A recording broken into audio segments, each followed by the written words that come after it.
रायगड़ा जिला स्वयं सहायक द्वारा बाउंसरे प्रस्तुत राखी दुकान को रायगड़ा जिलापाल सरोज कुमार मिश्र उद्घाटन करछिंदी। स्थानीय प्रकल्प प्रशासन समन्वित आदिवासी उन्नयन संस्था परिसर रे राखी दुकान रे बाउंसरु प्रस्तुत विभिन्न डिजाइन रो राखी मान बिक्री कराजिबो एवं एहा व्यतीत जेके एवं रिलायंस मार्केट रे मध्य एही राखी गुड़िक बिक्री कराजिबा निमंते धार्य करा जायछि। जिल्ला रे आसंता 22 तारिख पर्यंत एही राखी गुड़िक बिक्री कराजिबो।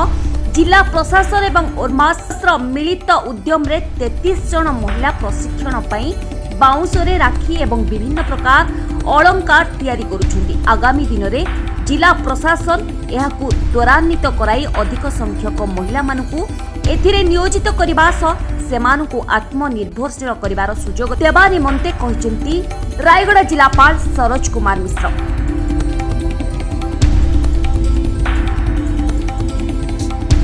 रायगड़ारू मृत्युंजय नंदक रिपोर्ट प्रतिज्ञा टीवी।